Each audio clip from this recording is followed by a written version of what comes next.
Check, check. Okay, good. They can't hear us. Oh, wait. They can.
Hello, everyone, and welcome to Tuesday Night Legacy.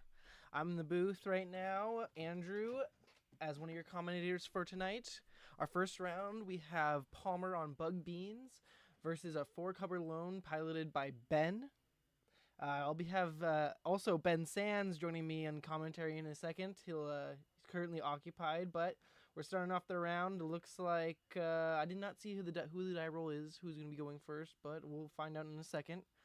I know Palmer, he was telling me that his list is currently built like Bosch and Rule's list when he went for uh, one of his last big events for Legacy. He was running Bug Beans. Ben's four-color loam, traditional. Traditional in the sense for himself. It's very unique. He likes to spice it up with a lot of new and various cards. I don't know actually what he's been doing lately, but I'm always excited. Oh, actually, here he sent in a deck list for us. We'll go over it real quick. Okay, looks like he's got some Barrogoyfs, got Dark Confidants, he got Grist, he's got the Keen-Eyed Curator. For those that don't know, that's a newer card from Bloomborough. It's a double green 3/3. As long as you control 4 more card types among cards exiled with Keen-Eyed Curator, it gets +4 and +4 in Trample. So we can become a 7/7 with Trample. You gotta pay 1, exile target card from a graveyard. So after 4 activations and a total of 6 mana, you can have a 7/7 Trampler. Great main deck hate. Okay, looks like Ben's starting off with a Taiga into a Sylvan Reclaimer. We got a Fatal Push right off the bat. Probably good for him to do that early on, because it only enables him after he gets to play his second land more.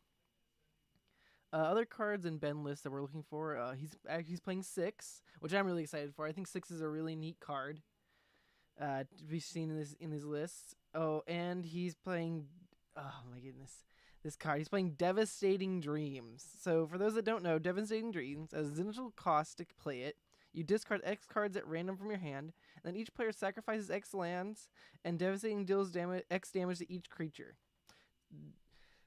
He has pulled this off before on me while I was playing Rhinos, and it was hilarious because he pitched 4 cards at random, and that was just his whole hand. And then he dealt 4 damage to all my Rhinos, and we both sacrificed all our lands. He just wiped the board clean. Like we were playing a fresh new game of Magic right there. We got a Confidant off of a Mox Diamond that he pitched a Crocus to. Yeah, Crocus isn't going to be that big in this matchup. Palmer's biggest things in his lists are his Murktides, his Frogs. Oh, he's Shieldrick Edicts the Confidant. Interesting. Okay. Oh, end step. Okay. I thought he just did that on his turn. Oh, he also has 3 Vexing Baubles in the main, competing against a lot of Force of Will decks, and other decks that are trying to drop Moxen and other free spells, Lotus Petals and whatnot. Palmer's thinking about what he wants to do. He's thinking if he wants to Wasteland or not here. With Ben having 2 cards in hand, if he draws into a land, he'd be able to still go with his Knight. He's going to go with his Frog. Okay. He's fetching a response.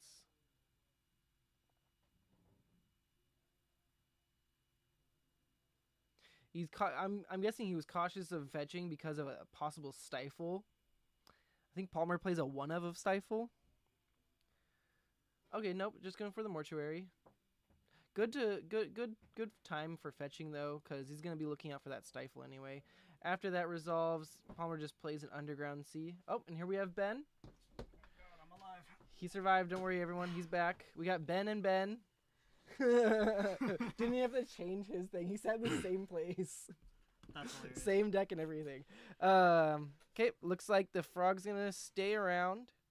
Ben's just waiting. I don't really know what's in his hand right now. It looks like there might be a Crop Rotation, and it looks like he's gonna be popping that off in response. Oh no. Oh, Abrupt Decay. There we go. Yep, that's solid. Can't force that. Can't counter that in any way. Can't stifle it. Just a clean answer to Frog. I started running a 2 of Abrupt Decay in my Beans list as well, just because like that compared to a fatal push, I'd rather have the abrupt decays just in the matchups like where I need it. Yeah, for sure. The uncounterable part is really relevant as far as I've seen, and really the only bigger threats that it doesn't really take care of is stuff like, well, Murktide, yeah. And you play your Shield Edicts and stuff for that anyway, and your Murderous Cuts in these lists. Ben's list, he's going to be going for his swords. But we'll see what he pulls off here. Oh, and there it is, swords. Oh, and we have a Force pitching a Lorien revealed. He's keeping the Stifle in his hand, which can be relevant if he wants to... at this point, he doesn't really need to worry about fending off a... what am I thinking? A Wasteland. He's ahead on lands. Yeah. I don't think Ben would be going for that right now. We got a Spell Pierce. That's going to be useful until Ben can play another land. Going to be able to fight off another swords in the meantime. Okay, we got a Maze. Doesn't tap for mana, but it does hold down the Murktide. It does. In my experience, Maze is really good at stalling out the game, especially if it comes down this early. Yeah. Oh, we got a Beans. Oh, but the Beans is a Beans. Yep. Now he's going to start digging for stuff. We got a Brainstorm. He's got the Spell Pierce. Abrupt Decay on the Beans. Yeah, that's better to get rid of it now than later. Before he gets any more value off of it. If he sees one Force, it's game over pretty much. Ooh, Green Sun. Probably going to grab a Reclaimer here. I think he should definitely Spell Pierce it. Yeah, worth it. Gets it out of the deck, and lets him not try to get out his Merit Lage eventually. Or his Reclaimer. And we got the Wasteland. That's brutal. Oh, I actually knew that he had that. He had been showing it earlier and was thinking about playing it, but just never did. Oh, but the for the single target though. No, he's got plenty of things to go for. I see. I missed all that. Okay, he's gonna Brainstorm in response. Yeah, this is a big moment right here. Can he deal with this? Doesn't look like he's gonna be able to. He only has Stifle. He's got Bowmasters, Witherbloom Command, and I'm guessing that's the tap land, the Surveil land, I believe. I can't really tell. I think Bowmaster should definitely be what he keeps here, because then that gives him extra bodies to keep swinging. He kind of needs to be pushing damage if he really want. With the Loam at this point, it doesn't matter for getting rid of the Mox Diamond. I would say it'd be neat with the Witherbloom Command to be able to do that, but if anything, what he could do is he can Witherbloom Command, get his Wasteland, and try to feign another turn on it, because he's already down to 9 health now. Mm-hmm. Ben's gonna be if Palmer goes on that line, he could be closing it up, and we'll see what he does. I think that's if I don't know how big the Murktide is. I think it's a 6, 7, 8. So it'd be Xaxes, and he could just drain him too. Right. So even if he has a removal for he doesn't even get it, waste it. Yep, close it out. Oh yep, there we go. Yeah, he found it. Good job. Congratulations. They know how to count to 8. Very nice. That was a clean game. Wow. Sideboarding. I know Ben sent in his list, so we can, and I know most of Palmer's list, so we can. What is Palmer just playing? He's just playing Bosch and Roll's list gotcha. for Beans. Unlicensed Hearse for sure can be coming in. Red Elemental Blast and Pyroblast will probably bring in. Choke could be pretty good here. Gaddock Teague. Oh, Choke for sure. He'll bring in Choke for sure. He has a pretty good amount of things to bring in if he wants to. This might not also be his most up-to-date list, because I think I saw Deafening Silence in his board. I think I did too. He wouldn't bring that in. That's just for That's for Storm. Yeah. But yeah, he's got a solid list of things. I know he'll bring in the Gaddock Teague because it's a Green Sun package deck. Why not? Unlicensed Hurts helps him keep down the Murktide, so maybe not. He does have a... And even then, it's a 2-mana answer. Yeah. A preemptive answer. It may not be worth bringing in. Mm-hmm. What is Toxicrene? Oh, I love that card. That's pretty great. So he has a Toxicrene in his sideboard. It's one of the Tyranids from the 40k set. It has Reach, Death Touch, and all your lands have add 1 mana of any color. All lands. Oh, all lands. This is a green Blood Moon. Oh. On a stick. That is pretty cool. Loses all other abilities. Wow. Okay, so you play this, and then you play your Dark Depths, and then this dies. And then if they kill that to get around it, then... Okay, so this is also really good against Eldrazi, because it stops them from producing their colorless mana, right? It sure does. All other abilities. Better against Eldrazi or post decks than it is against most other decks. I would say that it's not very good against decks like a Beans deck, which wants all colors, right? Yeah. But I definitely like it. It's a spicy meatball. Yeah, that is a pretty fun card to be playing. Oh, I forgot to bring up chat again. Oh. Eugene's telling me stuff. There we go. A little quiet though. Also, definitely need to be closer to the mic. Better? Yeah. Okay, we see you now, Eugene. Do you hear us? Do we look good, or do we sound good at least? I smell good?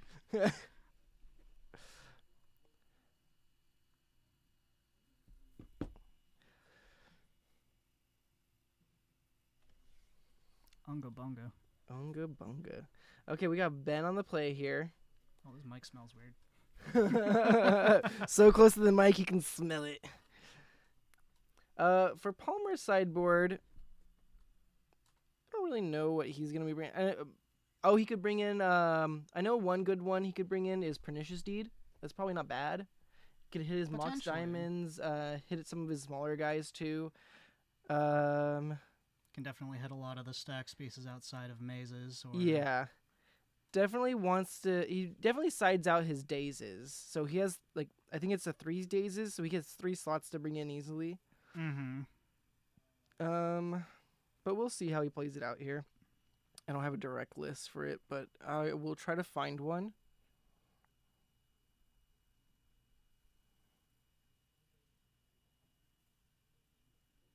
Oh, he did. Yeah, this is his Eternal Weekend list. Green Sun Zenith for a Dryad Arbor. Yep, the classic ramp.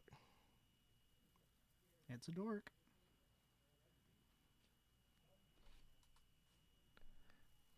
Okay, we got 2 mana. Gonna loam back. Okay.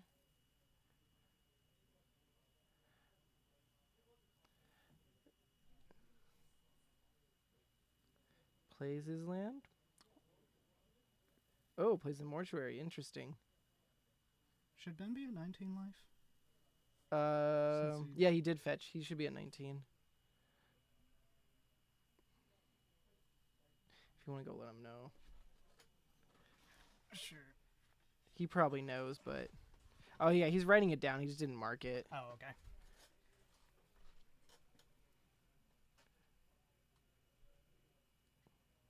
Come on, Ben. Gotta keep up. Yeah, should I go let him know? Yeah.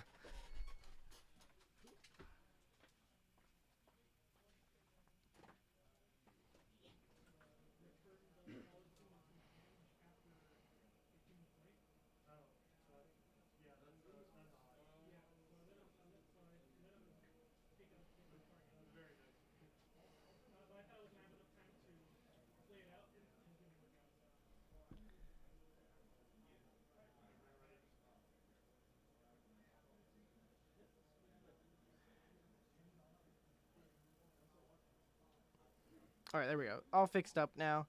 Palmer's just going to go with his frog right away. He had it right on paper. Yeah, I assume so. He also forgot that he fetched. He's like, I fetched? Oh, yeah. Because it was still in his hand, right? Yeah. Oh, yeah, because Reclaimer. Reclaimer? I love Reclaimer. Nice. You can do a lot of stinky shit with it. Okay. Ooh, and there's the swords. Palmer didn't have any kind of counter backup for it. He does have beans. Is that another beans? No, I can't read. Oh, that's Veil. Interesting one to bring in. I don't know if you bring in Veil in this matchup. Veil of Summer? Yeah. I don't... It is one of the few ways to get around the decays. That is true. Yeah. Huh. That is interesting to think of. Oh, and there's a decay. There's a decay. Yeah, let's see it. Come on. He has to read it to make sure. He's like, wait. Does this work? Yep, it does give it hexproof. Gives his permanence and self. if I remember. Hexproof from then he black also and gets blue. To draw a card. Yeah, and he gets the cantrip. And protecting your beans like that. Second beans. It's pretty good. Now you can play second beans. Maybe he draws into another land, and then he can play his Murktide and draw and cantrip 2 off of it. It's pretty solid. Dredges over another sword, which is solid. The less swords in the deck, the better for Palmer. Ooh, he bogs him. Oh, yeah, where am I getting to? Good timing on the bog right there. He could also just fetch it up with Reclaimer if he wanted to, but, you know, a play off of it than having to activate your ability and use it whenever you want, really. So we got forces. We got 2 Murktides, it looks like. We know he has another Beans. He's got a Ponder. He's got a Ponder first. That's a fun art. Yeah. That one's There's another frog. interesting. Wasteland. It looks like a... I don't know which... I can't tell what land that is. I'm pretty sure it's I think the... that was the Surveil. Yeah. It just looks weird to me for some reason. Ooh, wasting away his... Oh, yep. Yeah. But... Yeah, at this I don't know point, if waste... Wasteland being used to destroy a land was the best move there, but... Yeah, at this point, I think Palmer just needs to keep playing his lands and staying up on mana. Because once Ben starts loaming and wastelanding, it's going to go all downhill. Yep. An investment into another Beans probably would have been safer here, but also Ben can be presenting a Merit Lodge really soon if he wanted to. Between the being able to fetch the Reclaimer and then going into a possible crop rotation. Got Frog. That's a frog. Let's see if Ben has removal for the frog. And it has to be... It's got to be another Abrupt Decay because Palmer does have a force in hand. Ben's got a Wasteland. And... What's this? Oh, is that a 6? Yep, that's a 6. Oh, I thought... Nope, sorry. I thought it was permanent. It's permanent. It is okay. permanent. I was like, oh man, that's so much better. Yeah, never mind. Okay. I forget. Busted, but not that busted. Mm-hmm. Here, we'll, Looks like it's getting forced anyway. Oh, yeah. Okay. Interesting. Let's see if he remembers his trigger. Yeah, he remembers the trigger. Did pitch a Murktide for that. It's one less threat, but...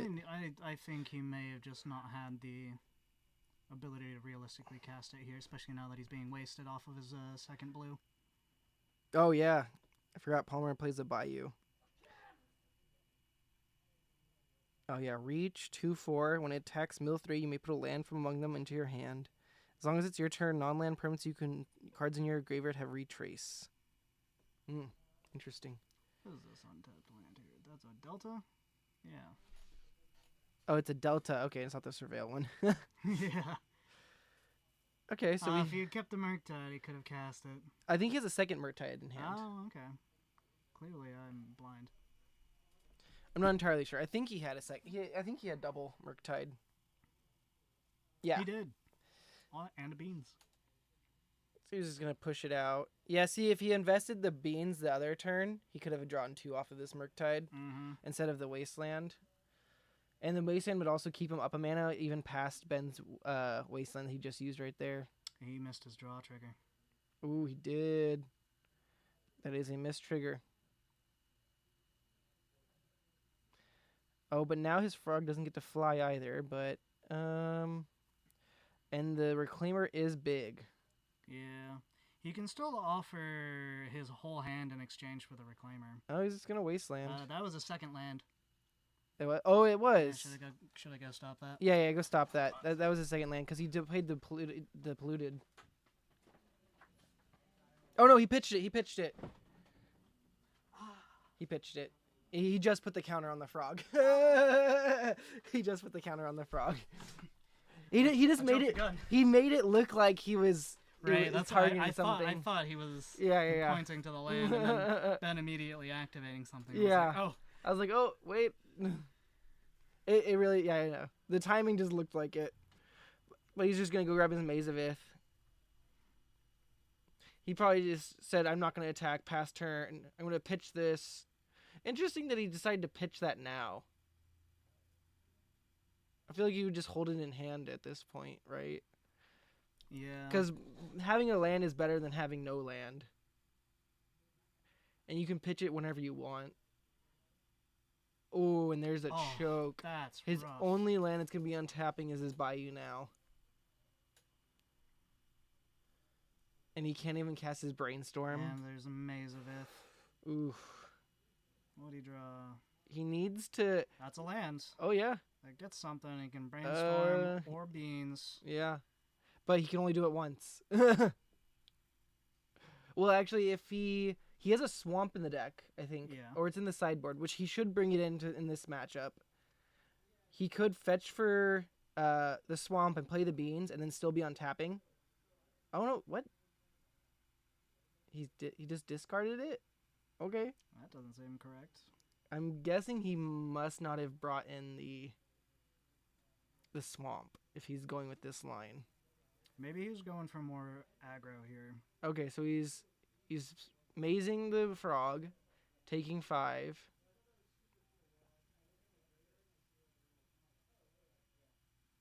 Yeah, it's probably better than maze the frog anyway. Taking the extra damage compared to letting him draw more cards. He is limited on this, but if he can. There are ways for him to get out underneath that choke if he brought in his Force of Vigors. Right. I think he's about to get wastelanded out, and it'll be a race to life. Yeah. And Palmer has he has the damage on board, so he doesn't really need to worry about the cards. So as long as he can force damage, it won't matter. I know he has enough cards in yard to give the frog flying as well. Oh yeah, and that's another interesting line. Now he could pitch his whole hand if he wanted to, pump up the. Okay, he's gonna play it out. Brainstorm. Okay, so there's a 1 of. And you got a force negation, but nothing to pitch to it. And he is not going to be able to cast anything for the rest of the time. I think if anything, what you do is you could pitch your whole hand to Frog, give it flying, and if you exile your Brainstorm, and I don't think he had any other instances or sorceries, but he's got the force in hand now, which can make the second one. It'll make the clock faster on the whichever Murktide. creature. Yeah. Well, it's gonna do it for both of them because it'll Yeah. pump the frog and coincidentally pump the Murktide as well. And now I think he's fearing that pump too.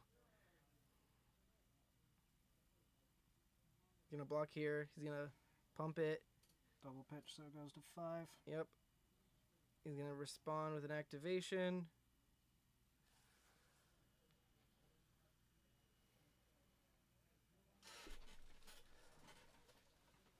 Ben could even just... I don't know if Ben plays it, actually. Glacial Chasm. Does he play the new tech, the Talon Gates? Yeah, he got the Talon Gates. Ah, nice. Okay. Yeah, he doesn't have Glacial Chasm, but yeah, the Talon Gates. Ooh. Buys a turn. And you can keep returning with Loam, it. You can loop it and put it back into play. Yeah. Ooh. Yeah, it's a pretty aggressive loop. It works really well with Reclaimer. Yeah, that is gnarly. So Palmer's best bet here is he's got to force a bunch of damage in one turn between wasting the maze and pumping all his board. And just hope that Ben doesn't get removal for his things in between. Oh, well, we know Palmer's also Brainstorm locked here too. Yeah, I believe he's got. Was it it was either double Bowmaster or it was Bowmaster Land. I think it was Bowmaster Land. Okay, so he's not gonna pump up his Murktide yet, but he's gonna give it flying. Well, he should attack with both still. Because he's just going to get mazed if you don't attack with both.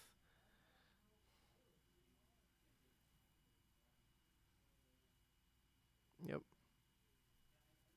Seems correct. Looks like Ben's just taking the 5 in the air. Yep. 5. So he'd be up to 7. So he'd be 1 damage short of finishing it in 2 turns. But I think he should have still pumped it this turn, because if he draws another instant, oh well, no, we know what's coming up next on the next card anyway. Yeah. So it doesn't matter too much. I think Ben's slow. Oh, he's looking at his sideboard. He's like, oh, what could I have brought in? He's like, oh, this? That's good. That's good.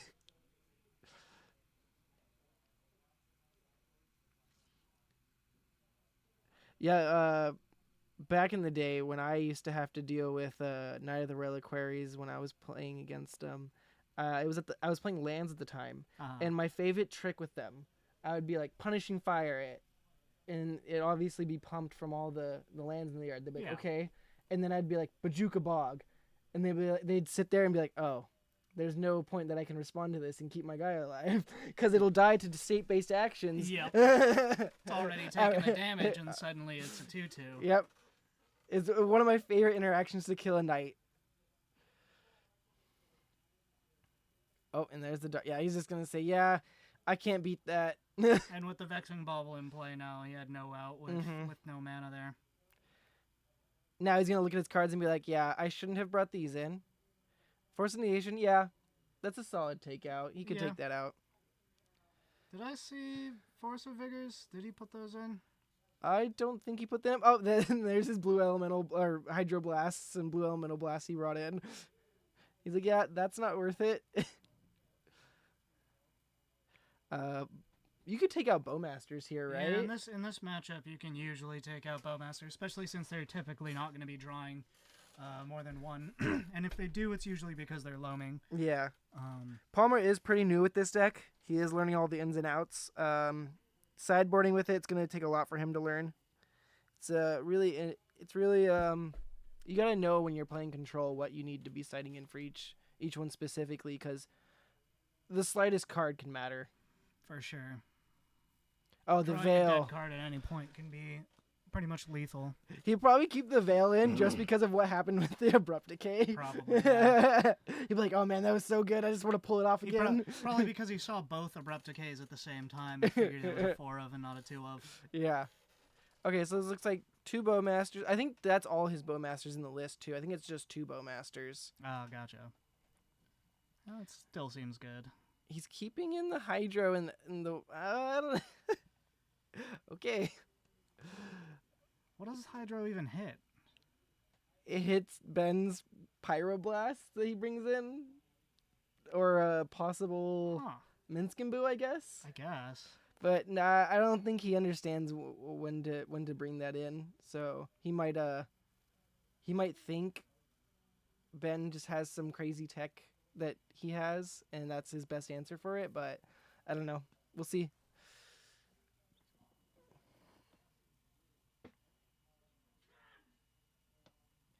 Post board, I think Ben's definitely added the advantages just because of the skill level. And experience playing the deck. Mm-hmm.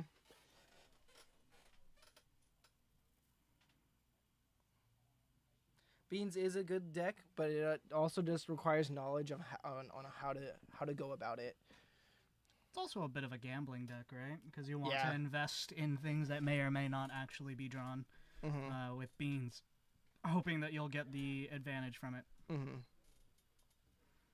Bit like a slot machine.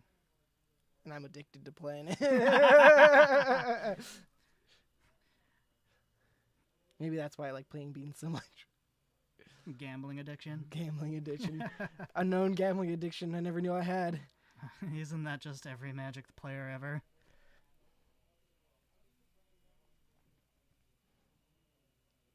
Oh, he sent us a link to the last Beans list that Bosch ran.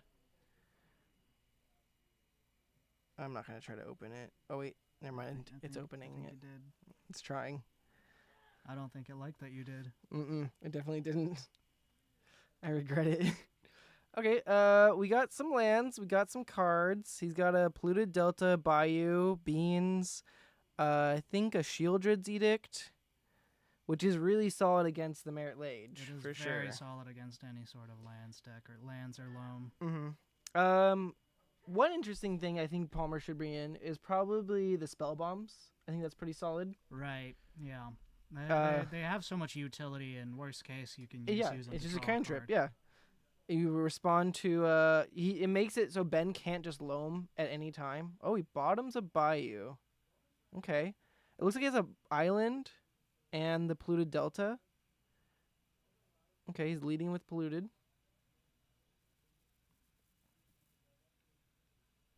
Is that a Minskin Boo in Ben's hand? See, I told you. Yeah, I told you. That's what that Hydroblast is for. Uh-huh. He has 2 in the side of Minskinboo. In the sideboard? Yeah. Really? Is that just for grindier matches? Or? Against the control matchups, it can be really good. Just because, it comes down late enough that they might not have a counterspell up, and it's just such an aggressive... He's fatal pushing the body. Dryad Arbor. Yeah. The haste on it, the trample, it in one turn it's already a 4/4 as soon as it comes into play. Yep. And you're taking damage. If you don't get rid of both creature and planeswalker, it'll either come right back or it'll be a 7/7. Yep. Yeah, because even if you can answer the planeswalker after, you still have to deal with the 4/4 that turn. Or if you just remove the creature, it just comes back next turn as another 4/4. Right. Or if you wait properly, you kill it after the upkeep would trigger. I like it. Oh, we got the bobble. Ooh. Palmer doesn't care about that right now. Not right now, no. But if he had a force, it would be use it or lose it. Yeah, and that's how I always feel like whenever I see it. I was like, oh, I might as well just do this because I'm not going to be able to cast this anyway. He's brainstorming in response. Whew. Yeah, I don't know.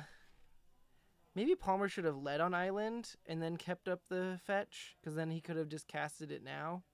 But it does look like Ben... Oh, yeah, Ben wasted, so they're both down to 1 land again, but Palmer has plenty of lands.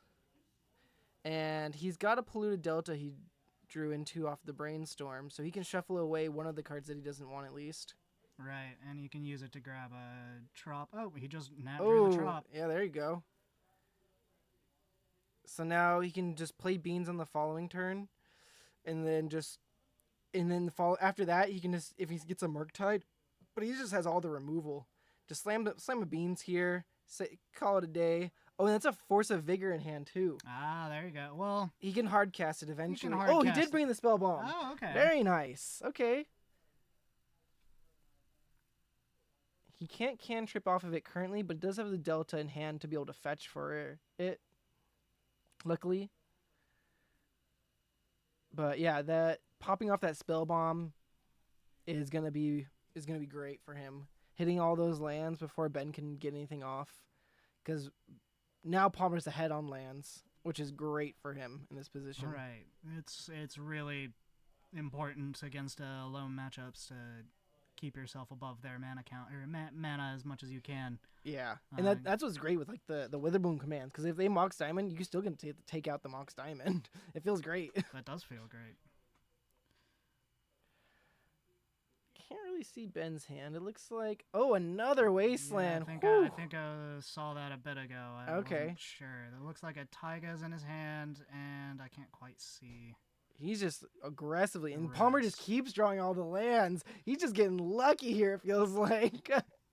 This is great. Yeah, you might as well just slam that down, and then just play one of your lands and say go. There's no threats for you need, because he has 2 Shieldred's Edicts in hand, I think it is. Mm-hmm. So he's got plenty of time to get rid of whatever Ben has. Is that a second Minskin Boo there? Oh, man. I think he just drew a second one. And we got a Witherbloom. So Palmer Ben might be bricking here. Oh, dang it, Palmer. I was hoping he would go Witherbloom command, get back his Wasteland, and keep wasting Ben right here. That would have been nice. Good. That would probably be, well, knowing what's in Ben's hand, that would be the right play. Yeah. But not knowing, I think this was he still has another turn and before. He has the edicts to deal with at least the creature.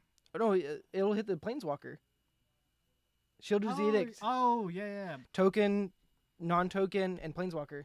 So he can do it. He can do it with the trigger on the sec, and he has 2, so we can get both of them. That's true. And then just all he has to deal with is a 1/1 Minskin Boo. I think he's gonna fetch a Trop or a Bayou here. It looks like probably yeah. He needs a black source if he wants to do anything with his hand. That might not be the best decision. Yeah, because he could use the Witherbloom to get ahead here. Mm-hmm. But maybe he was going for the second black so that he'd be able to cast. Yeah, then you'd still want to get Bayou, I'd suppose. Yeah, he can also. Yeah, here we go. Witherbloom command. He's gonna hit the bauble. Oh, and he has a Veil of Summer too. That's what I'm saying. He can't cast Witherbloom command.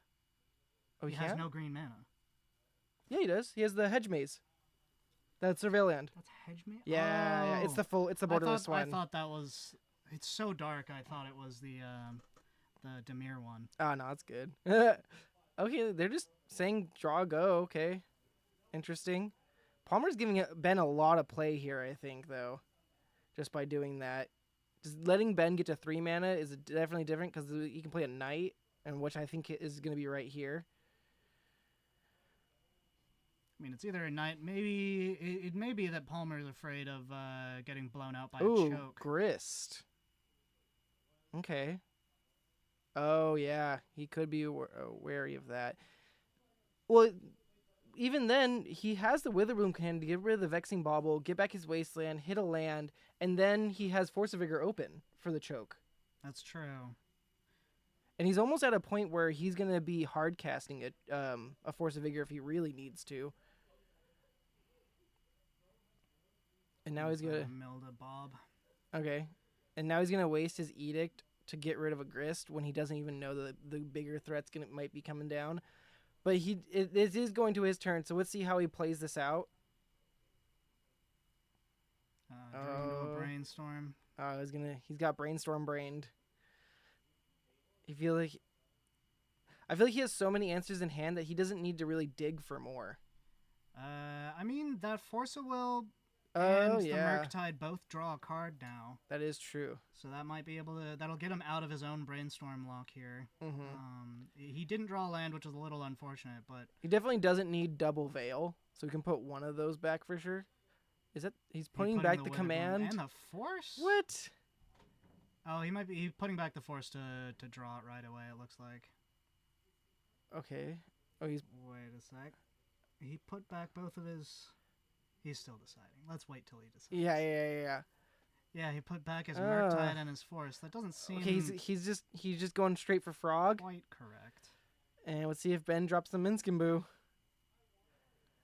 I feel like he's just like accepted living under this Vexing Bauble and just not trying to fight it. It's entirely possible. And he has to crack it. You have to crack it. Please don't worry about the cantrip. You have to crack that spell bomb. Thank you. Whew. There you go. It's almost like it could hear us. I know. I was going to be very concerned for him if he didn't follow through with that. Oh, this finally loaded. I don't even want to look at it, though. His Frog just got swords. Okay. Rip the Frog. Pokes him for 1. Pinged. Oh, I see why I put the Force under. He was looking for that land to cast the Force of Vigor if he used it. He may also be waiting for a second artifact to be able to hit with the Force. Oh, wait, what happened to Palmer's graveyard? Did we miss something? What? What happened?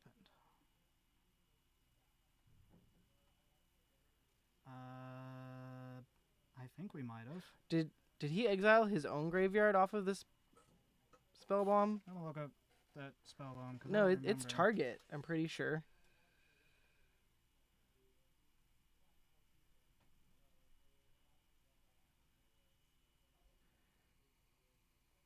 All cards from target player. Okay, I'm gonna go let him know. Yeah, you go let him know. Because that's a big a point that he needs to understand. Do we let him know after the match then? Or? I don't know. Like, I don't know if that's Uh, something we're supposed to interfere with. I don't. Palmer's Graveyard isn't exiled. It shouldn't be. Yeah. It looks like And it looks Spellbombers. like it is, but I just don't think he understands how his card works, and I don't know if we should interrupt with that.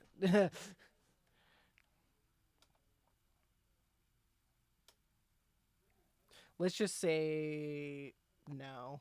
Yeah, let's. I'm not let's gonna. Lean, let's lean That on that not, so that we're not that's making- more player knowledge. Ben can, if unless Ben like told him or something, then I would say so. But I don't think he did. It I think didn't look like. I think Palmer just thought it considering exiled the alls. Spellbomb is on top of his exile there. Yeah. Okay.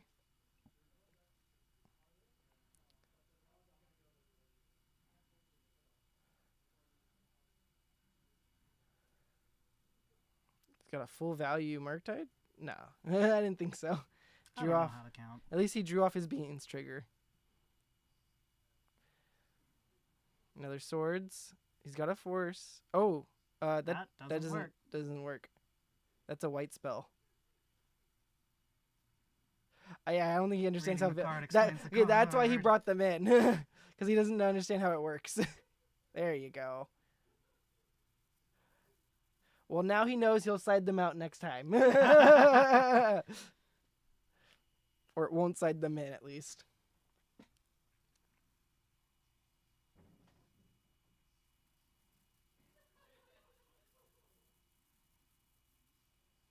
What is that? That's a Borrow Goif. That's the Death Touch Lifelink Goif. Oh. I like the word goif. That one, it will become a problem for Palmer now, unless he can deal with it. Okay, he's going for Frog.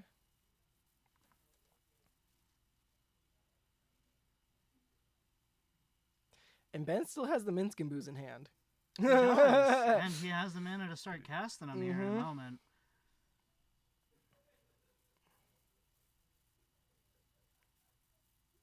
He's gonna ponder. Yep. Ponder this orb. Look and see the future. Well, there's a land. He almost brainstormed. You could see him slowly putting his cards together, and then I think someone called him out on it. He can get a land, but that is another Shieldred's Edict. He doesn't know what's in Ben's hand, but hopefully he can keep that, because it would still hit the Borrow Goif. Yeah. And I think between the race between him and Minskinboo, he might win that race. Potentially, just because he has the beans out and he's got the edicts, he may be able to get around it, but I don't know. He is 5 life below. Oh yeah, and Borrow Goif is going to be gaining him currently 1, 2, 3, 4. I think 4 a turn. Because there's no way he's going to be holding back Borrow Goif to block. Right. The life gain not is... that it can block much anyway. Yeah.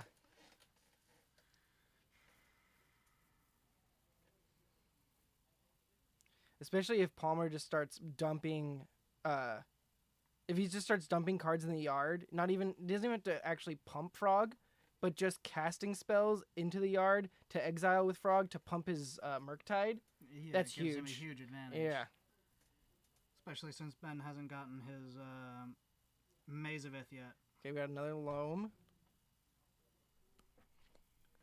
What does he have in his yard? It looks like a Caracas. And that's it? Oh, that is it. okay. He's on the slow loam plan. Interesting he didn't side out the Caracas. Sometimes you see them do that, I think, right? Sometimes, yeah. Depends on the matchup. Depends on also depends on how dependent you are on swords, because it is one of your few light sources. Ben is pretty heavily invested in his swords. Yeah, so if you're playing against something like, let's say, Storm, you always board it out because there's nothing to bounce. You don't need removal. You need more stacks or counterspell type interaction. Okay, yeah, that makes sense. Frog went to the yard. Oh, he blocked? Interesting choice. Yeah. I feel like he could have blocked and discarded a good number of cards. And he's doing this trade on his main phase. Swinging Murktide. Yeah. I guess we'll see. Is he gonna slam the Minskin Boo? Yep, there it is. And a Minskin Boo. And I think unless you deal with this right now, Palmer, you probably don't have much of a race anymore. Yeah, the Veil of Summers definitely hindered him. He had 2 in hand and couldn't do anything with them. And now he's gonna be taking 5 this turn, 8 next turn, and I think that's just gonna. Oh, we'll see what he can draw. He could kill the Minskin Boo right here too with the Murktide. Oh no, Mazevith. Yeah. Ooh, oh, there's a force. I think he's realizing it.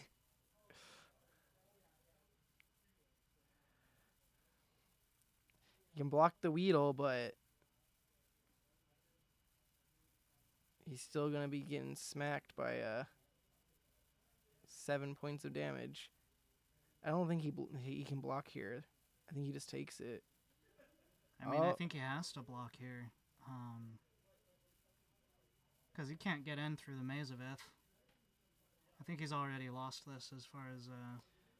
Oh, and there's the maze. That's it. Ooh. Great Minskin Boo showing. Love to see it. Woe be upon ye. Now we'll wrap up our round 1. Thank you for joining. We'll be going off until our next round starts up again, and we'll see you back in a bit. Oh, if this thing would go.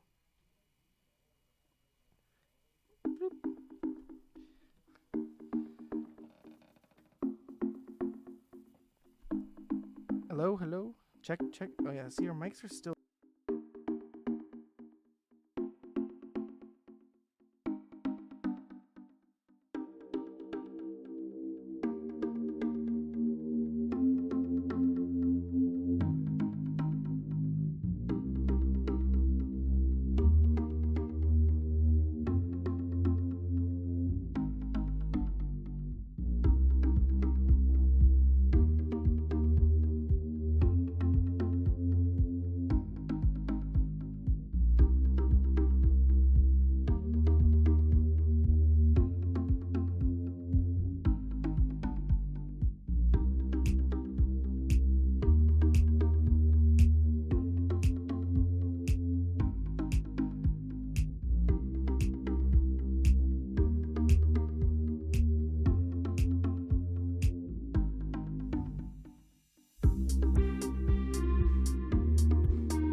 we are back for our round 2. Did it go? Oh, yeah. Here it goes. They hear us, but there we go. So this round we have Jesse Padilla, our resident, well-known welder player. Recently did really well, top forward in the MXP LA. Yeah, I'm just getting all their info off of here.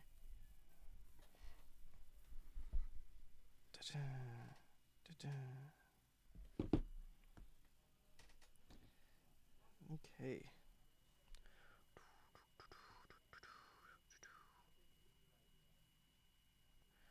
Game 1. Round 2. So it looks like Sunny is going to be on Jeskai Control, blue, white, and a splash of red, it looks like. And Jesse is actually on lands today. Ooh. Spicy. Love to see it. Love me a good lands list. I do too. I love the deck. It's a funny little guy. Oh, that's Commentator. Jeskai Control. Sometimes I feel that lands decks can actually almost feel like a commander deck ported into Legacy with how many one-ofs and toolboxy they can get. I can see that. I think that might be one of the reasons why it's still such a popular deck, other than just being good at worst. Mm-hmm. Okay. At least that's why I enjoy the deck. It looks like Sunny's on the play, I believe, or I can't tell who's keeping. Oh no, we got Jesse on the play. Turn 1 expedition map off of Thespian stage. Ooh, Seems Tameo off of Volcanic. This Tameo is gonna be grinding some Alright, but he nice has the option tokens. for Wasteland or Urza's Saga here. Ooh, does he start pumping up the Urza Saga? And he can like fetch off the expedition map this turn too. Yeah. Is I don't know if grabbing Dark Depths is the answer here, though. I think I might personally say it'll be better to grab something like Yavi Maya, just because he has only colorless lands in hand. That is true.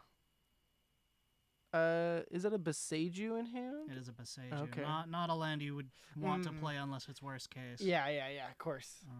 But considering he has no other green mana, he can't really get rid of anything else. Got a Brainstorm. This is a main step, main phase Brainstorm, it looks like. Looks like, no, it's combat step. Oh, flipping the Tameo. Yeah, it looked like attack with Tameo, make a clue, draw 3. Okay. Yeah, this is gonna be big here, cause Tameo just sitting uncontested will definitely give Sunny a huge advantage. He definitely won't have to worry about any Dark Depths making Merit Lages. Yep. I would highly doubt that. I don't even like, besides just the construct tokens. What's the oh, he does go for the Dark Depths. Does. Ballsy. Okay. Besides the constructs, I don't know a fast way for him to remove a Tameo. Depends on what flavor of lands he's playing. He could be running the newer blue splash lists that have a couple of bounces in the main board. Oh. And the reason that blue splash lands is coming around is for that, and also against both Eldrazi players. Or not Eldrazi. Yeah, you can use Eldrazi. It's also good in the mirror match against other lands decks. Okay. It's actually quite versatile, but I don't know if he's running the blue splash version here. He may just be running the green or green-white. Mm-hmm. Looks like he's going to opt in to be making constructs, it looks like, which is probably his best bet. I don't just to at least race his Tameo, but he's also can be building up towards his Merit Lage, because off of this, I assume what he's gonna go for off of this Urza Saga is probably a diamond. getting ahead on mana for it. He could get boots. Ooh, Lava Spur boots would give it ward and haste. On top and of make that, it a 21. also on top of that, he could just go for Pithing Needle, right? He could. It depends. Yeah, It depends on if he's running at main board. Then yeah, he could also go for a Pithing Needle, which would neuter the Tameo. Mm-hmm. I know in a lot of Urza Saga lists usually just have at least one in the main board, but sometimes you do see them put it in the side and then bring it in if they need it. So it'll be interesting to see. I'm interested to see what he's gonna pull off here. He's gonna make a construct at the end of turn. I'm assuming. Ooh, back to basics. Oh wait, no, he has the Beseiju, but he doesn't have anything. Yeah, he doesn't have any green mana. That's why I was saying he should have grabbed the Yavimaya. That would have solved all his problems here. So now getting the Mox Diamond is very important here. Yep. Because then he can float colorless. Grab Mox Diamond, use it for green, blow up the back to basics, and then play either Dark Depths or a different land. Yeah, it does keep him behind on. It is going to keep him behind on mana though. Mm-hmm. If he tries to, because he can make a construct here. He can still. He just won't float a mana off of that, but he can still play a land and then deal with the back to basics and be able to kill the Tameo because Sunny is tapped out. And this is all stuff that includes he's tapping out non-casting. For the construct. Yeah, I think that is a solid play. If he goes for Diamond here, plays a land, he can still Beseiju and be attacking into a Tameo. Okay, he's fetching. I almost guarantee that looks like his plan. Oh, maybe not. Only reason I say I think that's a Mox Diamond under his thumb, isn't it? It's right there. So he might be going for something else actually. He passed the boots. Oh yeah, he is going Diamond. He just wanted to look at his options. He was just just his brain loading. Yeah, he's like, there's the boots. Don't want the boots. Go for Diamond. Yep. Yeah, Diamond's a really solid choice. It's gonna help him get out from underneath this back to basics for sure. Pitching the land. I don't know. That is a very shiny land. I see 2 Brainstorms in Sunny's hands. I think I saw swords, but I'm not entirely sure. Was that a Teferi? Yeah, it looks like a Teferi. So it's a 2. So but -1 from the Tameo, of course. Yeah.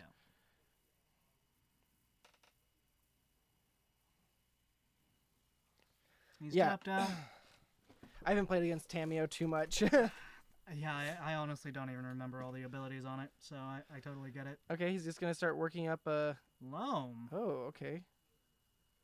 So he's sacrificing this Urza Saga to be doomed to never tick up, or never get actual more constructs off of it, but he's going to loam back some more stuff. I mean, as long as he can keep pinging a Tameo from not actually ulting... Yeah, that's the important part. That ult is fatal as far as I remember. Brainstorm, okay. There's a land, force, and Teferi can bounce the Mox Diamond, right? Yes. It's not too bad for him. I think it can technically bounce sagas, can't it? No, it's not. Or I'm pretty sure it's non-land. Is it just non-land stuff? I think it's like it says like artifact enchantment, and I'm pretty sure it's like non-land artifact enchantment stuff. Here we can check.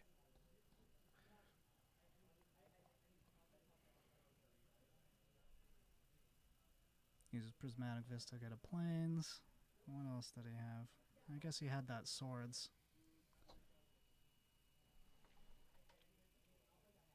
Return up to 1 target. Yeah, oh, huh. Yeah, I can. I've just never seen it do that, though. Huh. Well, usually by the time a Teferi is out against a lands player, the game's already over in one person's extreme favor. It could be either way. Yeah. At that point, but usually it's already over. Huh. Yeah. That's interesting. Yeah. Turns out. Oh. Ooh, he's just gonna say yeah. Oh wait, what was that? Oh, that's the new energy board wipe. Something skies. Can't remember the actual name of it. Is it Empty the Skies? something skies.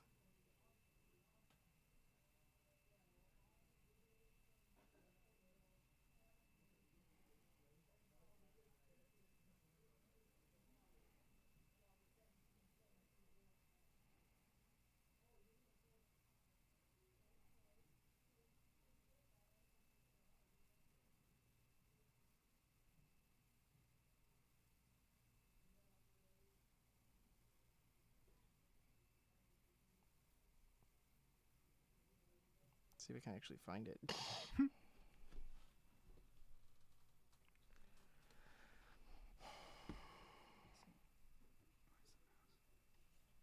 it's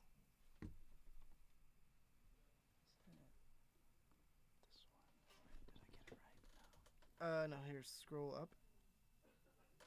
Right there. Game.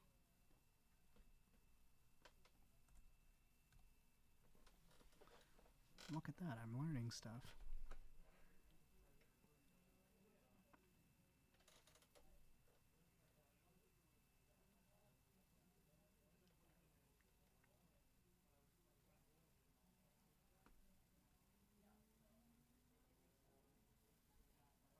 Wrath of the Skies. Ah. Yeah, it's a 2 white X. You get X energy, but then you can pay any amount of energy and you destroy that much. So you could just pay 0 and just board wipe all Destroy zeros. 0. Yeah. So it's basically a white PD, but with energy. Yeah, pretty much. It's a pernicious deed. Mm-hmm. Doesn't, yeah. doesn't it is just white PD. Yeah, It's, doesn't hit planeswalkers. Doesn't hit planeswalker.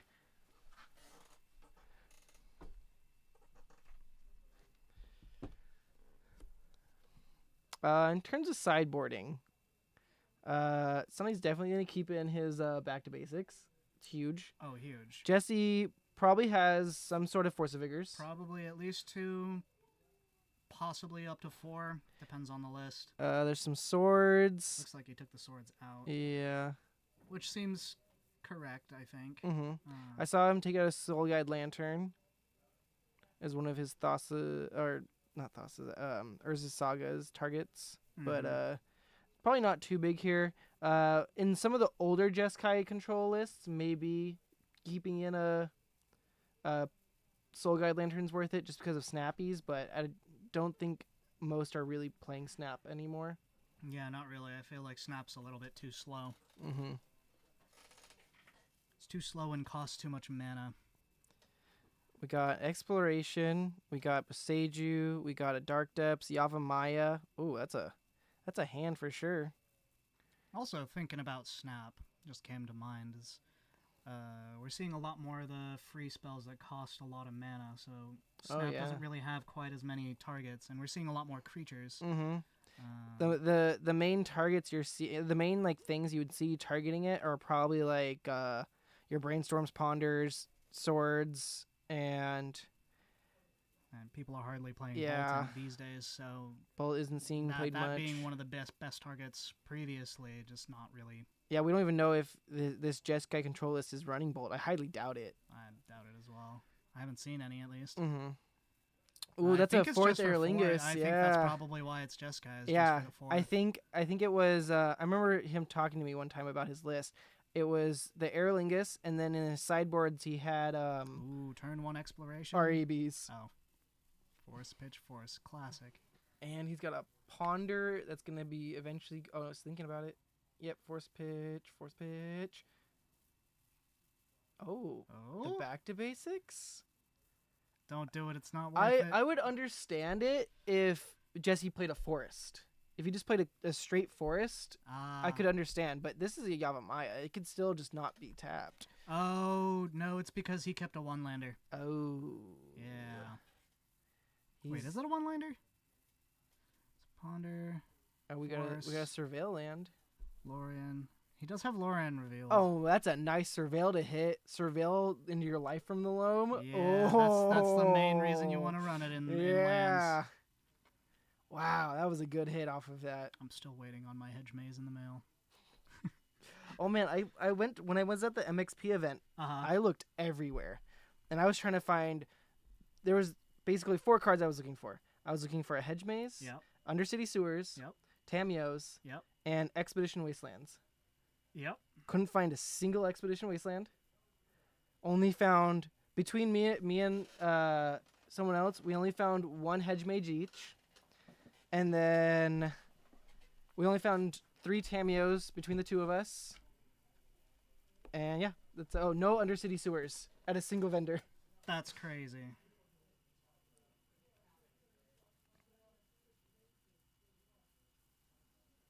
Okay, he's getting up. He's getting his basics out. He's got Plains, Island. No, the Gotcha. Battle for Zendikar ones. The ones with the really cool border. The cool one. Yeah. Oh, we got a Riftstone portal too. So he's just fixed his Ooh, mana. the value. So even if he loses the Yavimaya, he just has his mana.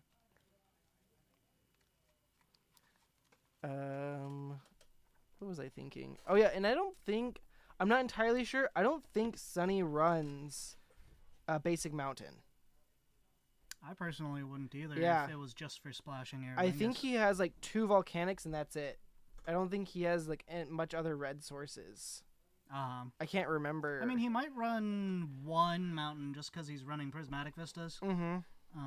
Oh yeah, he could. I can't remember if he does or not. He's gonna cast his Loam again. Yep.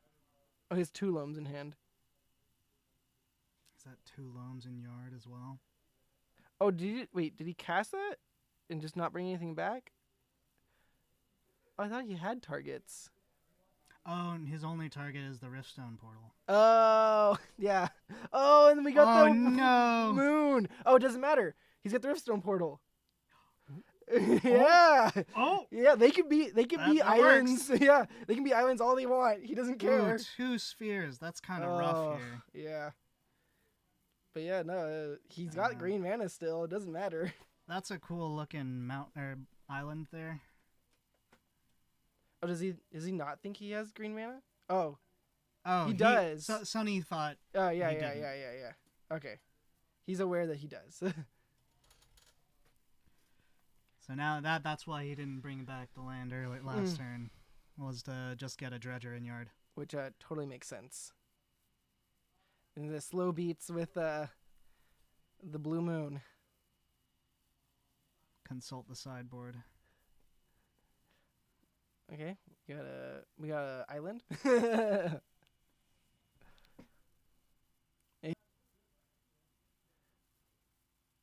crop, wasteland. Oh, sorry, island, and a haywire mite. Oh yeah, that poor haywire mite was supposed to be hitting, the back to basics, but now he's got to deal with the moon. Right. And he's just slowly bringing back more islands to his hand. He doesn't have anything else to do except for just keep casting these loams, right? Those are all lands in hand.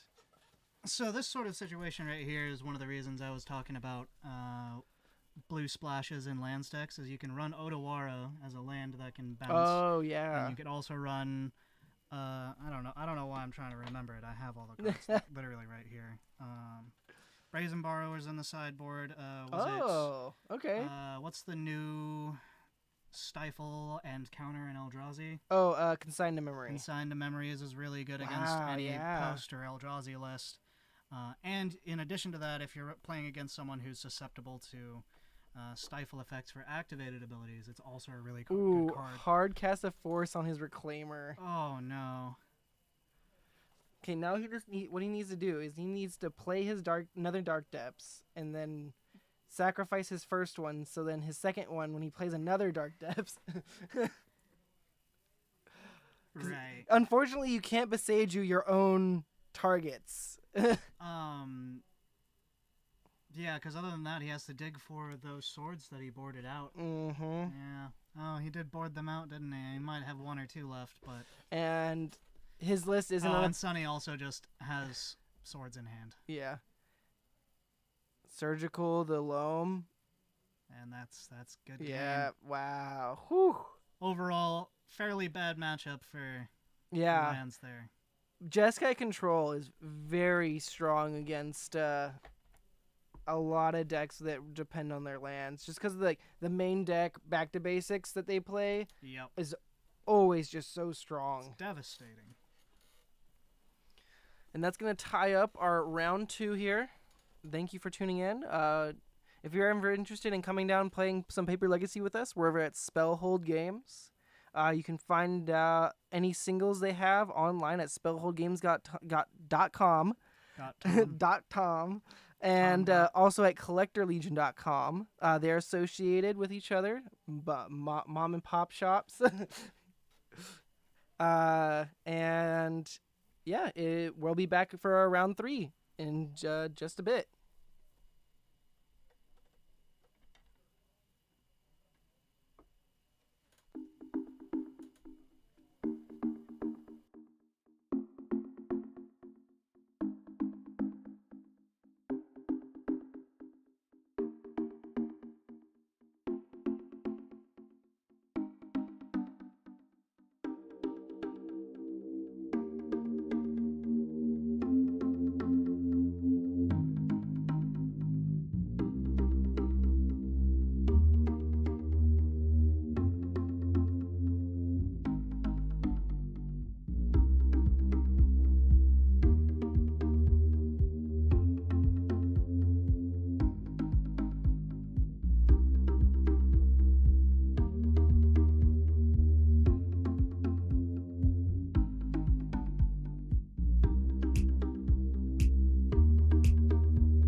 Audio.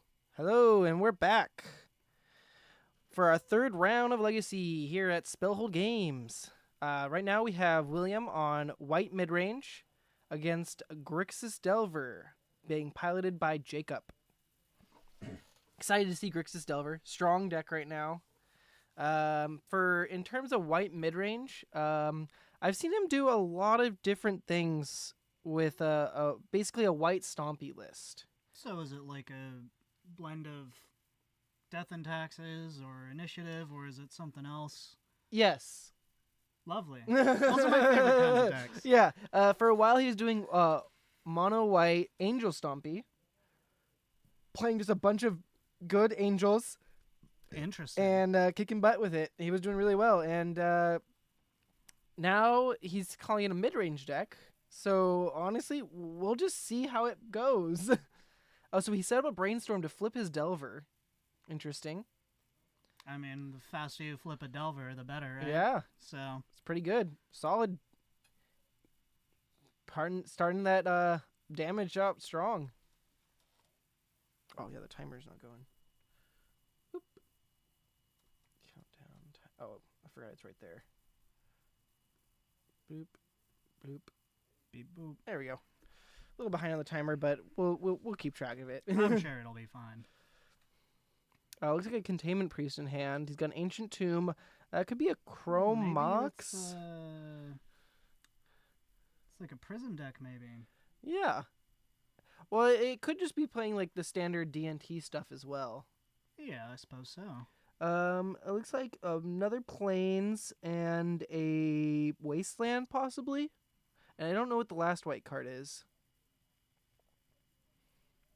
Okay, he's fetching up an Underground Sea. Ponders. Trying to see what he gets. Is that a Snuff Out? I Ooh. can't. Yeah, this angle.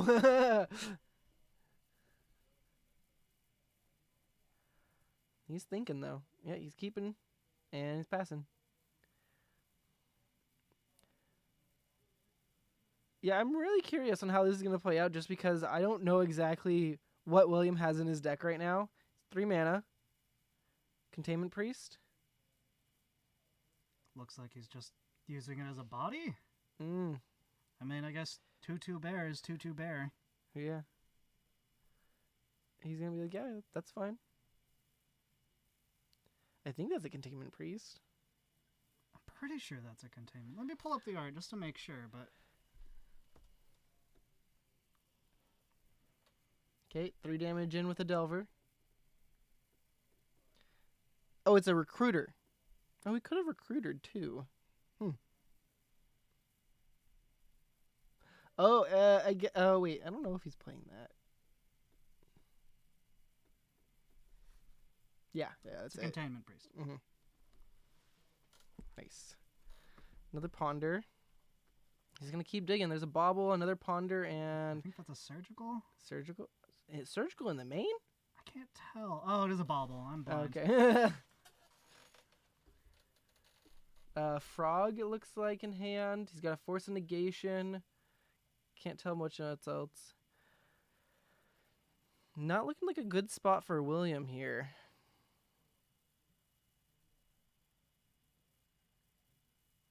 Lots of pondering on this ponder.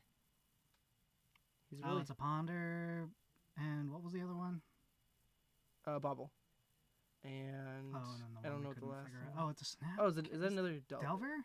I think it's another Delver. Yeah. I'm just shooting card names out. I know. Eventually, if I say one, it will be right. If I say enough that's in the list, I'm Okay. sure it'll show up. Bobble in him. But I want to know. Is he gonna shuffle before he draws? Okay, I'm surprised. I thought he was gonna try and. Oh no, he's keeping it. Well, he's got He liked it. He's got the cantrips. He's got another Delver, which Yeah. is good here. Okay, another 3 for recruiter.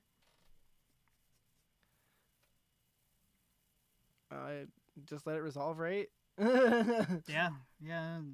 Don't shoot the messenger here. Yeah.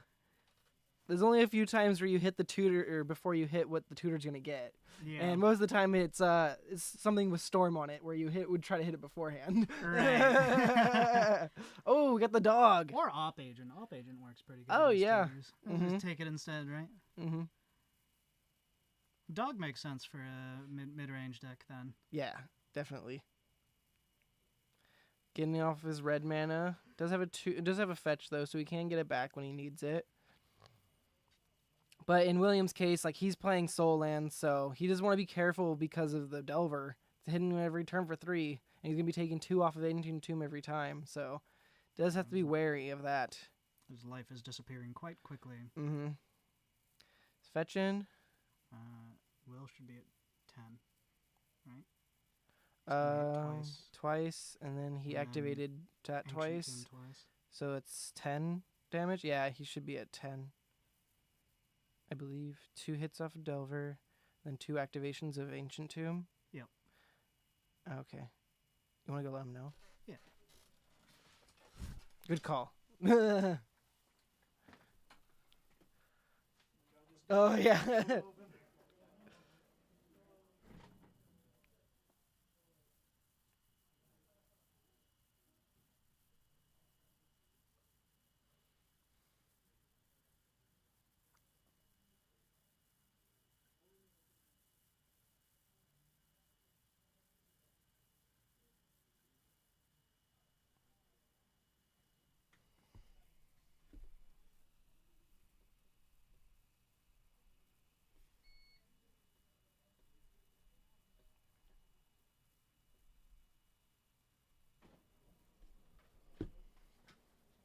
Nice.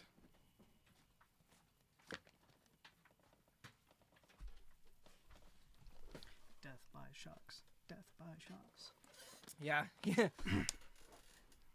My favorite way to concede is fetching at 1 life. Mm-hmm. It's always a good choice.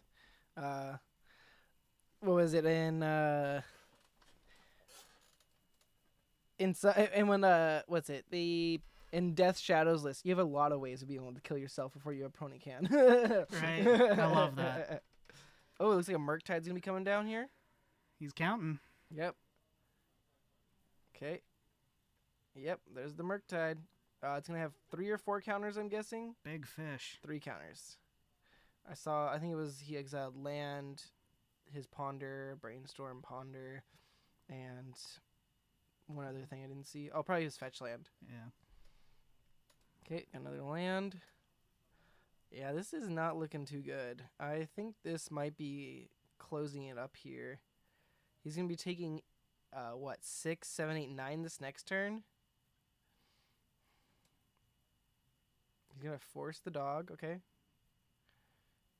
Yeah, I don't think it matters at Fetch this the point. frog. Yep. Yep. Calling good it game. there. Ooh, just no removal on Williams' side. And just that early Delver flip, just beating him down fast. Hey, look, he's got the Murktide playmat. I wonder if he's playing Murktides. I wonder if he likes the card. I know. It was a pretty good card. I actually got my playset signed over at the MXPLA. Oh yeah, that would explain why I've been seeing all the signatures on them tonight. Mm-hmm.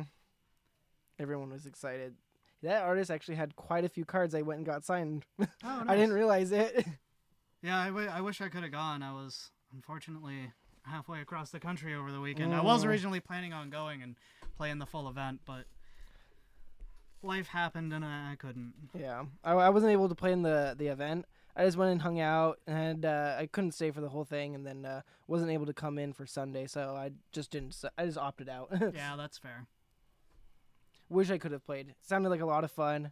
Did you hear who won first place at it? No, I didn't. A Ruby Storm at the Legacy Oh. 5K. That's lovely. Very. You love to hear it. Yeah. Great to see that deck taking it. I saw the winner posting about it, and he was saying that one of his most common lines for winning wasn't going for the Elemental Eruption or Grape Shot or Empty the Warrens. It was actually casting 2 bonus rounds into a Fiery Confluence. Because you're dealing 24 damage off of all of them after they all resolve. Oh goodness, that's hilarious. Oh yeah, Bryson, that was a pretty close game.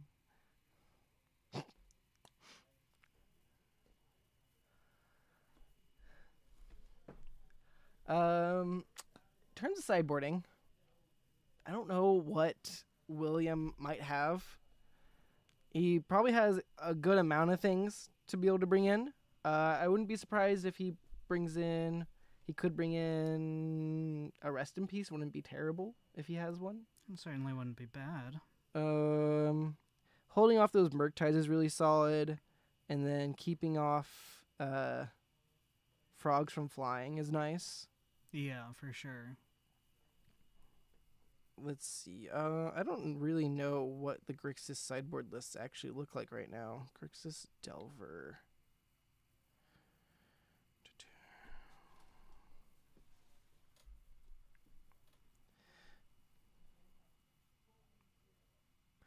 I don't know if he's running DRCs though. I believe he is. If he is, we're just gonna go off of this list and say it's close enough. He could be playing counterbalances, surgicals, price of progress, meltdown. Oops, yes, sorry. What is that? Oh, that is one of the new MDFC cards. Oh. From MH3. I believe that is the one. ETB.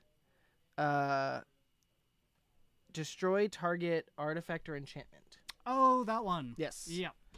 But he's just going to pitch it for Chrome Box. Solid play. It's a land anyway for him, Yeah. too. So, and he doesn't have to worry about destroying any artifacts and enchantments most of the time for Jacob. So. Yeah, for sure. Oh, yeah, there's the Yeah, DRCs. there's the DRCs. Oh, and the nice retro frame. Oh, straight into the A bauble. Very nice. Getting those surveil triggers right away. Probably going to be getting this active DRC soon. Is that a counterbalance in his hand? Yeah, they have 2 in the side. Oh, goodness. That seems spicy. Especially I like since Williams not playing like a D and T list where he'd be Right. relying on what's it called? Aether Vials. Yep. Because I would say Yeah. if it is D and T, maybe not. But at the same time, like if you have things to side out, it's probably still good because it could hit all of Williams' removal. It certainly could. Ooh, this is the knight. The ghost quarter on a creature. Oh, yeah. I don't know all the names. I just know what they do. Right. It's the pseudo wasteland. Yes. Especially against Delver, where they might just not have a basic land. Which certainly looks to be the case here. Yep. Delver is usually pretty greedy enough to not run any basic lands. Yep. He even wastelanded the flagstones there. Oh, interesting. Odd choice. Yeah. net negative right Yeah. there. Oh, sorry. Ugh. Like dust or something. MTG Legacy. I just want to know the name of that card. Oh, there's the Stoneforge. Stone Fizzle. Okay, it looks like I think William's gonna be I taking think this. game's going to William. here. Yeah. That little change. Jacob keeping a 1-lander. 1-lander into drawing a wasteland and also being. Especially against a well, we don't know. I don't know if Williams. It's not a Lion Sash. Interesting. Ooh, that's pretty solid. Oh yeah, he's not playing the Lion Sash yet. He was getting ready to force it, but unfortunately, Lion Sash is a creature. It sure is. Can't force a negation. Mm-hmm. Even if you Ooh, wanted Jacob to. is running bolts. Oh, okay. And he scoops. Yep. If you can't cast anything, it doesn't matter what you have. Okay, let's see. White Orchid Phantom. That's what it is. Gotcha. Ghost of the Knight of the White Orchid. Mm-hmm. It's funny because Knight of the White Orchid ramped you, and its ghost quarters you. Right. Yeah, William just had everything he needed at the right time, and Jacob just didn't have the protection he needed against. Honestly, he just needed to counter the Knight of the White Orchid, and he could probably stabilize. Right. Taking off Force Negations is pretty solid. Yeah, I was going to say, Force of Negations being in his hand there was kind of a dud, considering he only saw creatures. Yeah. Like, even, especially since he's going to be on the play now, I can see him just bringing in his Dazes in instead, because he probably sided those out. If anything in Game 2, he may have wanted to force his Chrome Mox on turn 1. Ooh, yeah. May have been his only path out there to changing any of what happened that game. Or at least slowing William down. Slowing him down. He wouldn't have been able chance. to. He wouldn't have been able to drop quite as much. That being said, Will was also flooding compared to what he was casting. Yeah. So maybe it didn't matter either way. The stuff he had just was high value. Yeah.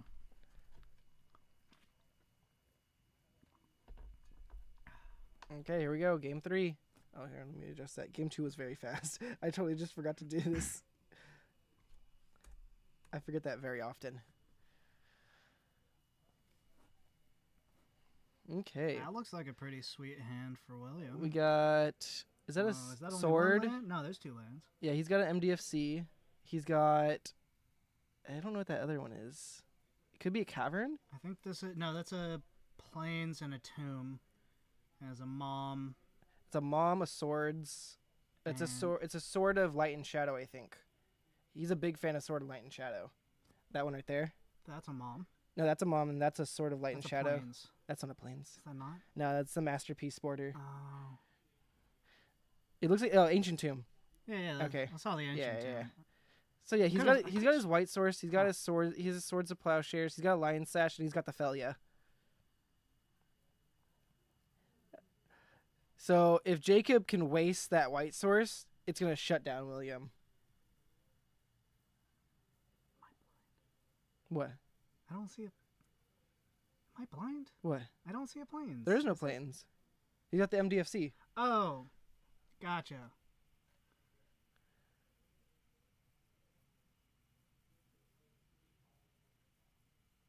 And I think that's the one that you could pay 3 life to have it come to play untapped. Yeah, I believe it is. The whole cycle of the uncommons. The bolt lands. Mm-hmm. Where in Williams' list, really good. Okay, Ponder, Psychic Frog, Bolt. Is that a Daze, it looks like? There is a Daze. And then I can't see the 2 cards in between and at the end. Bottoming 2? Mm-hmm. Okay, put down the Looks frog like a and something fetch. else. Yeah, we got a Misty into one of his lands. Probably going to Ponder here. Might as well get your value since I'm assuming he's just going to daze whatever he can on turn 1. Right. Especially if it's a mom. For sure. Ponder's probably digging for a land here. Yeah, he's... Okay.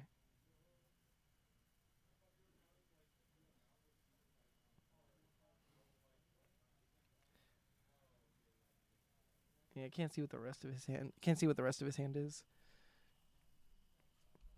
Suppose we'll see in a moment. All I see in his ponder was a bolt. He Don't- kept it. He liked it. He liked it. That was a fetch. Oh, nice. So he's getting his. So he's playing his land tapped. Okay.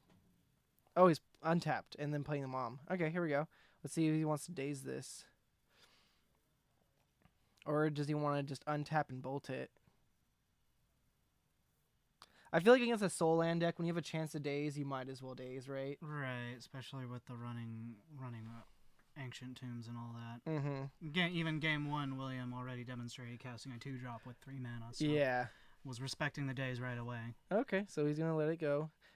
Jacob probably just wants to stay ahead on mana. Makes sense, Yeah, too.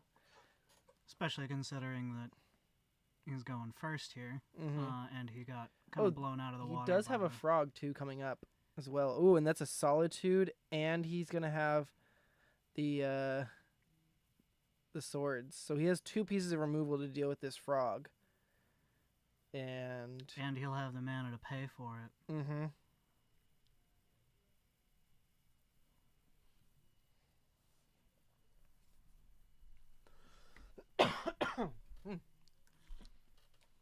Oh, he's gonna daze the sword. Okay. Interesting.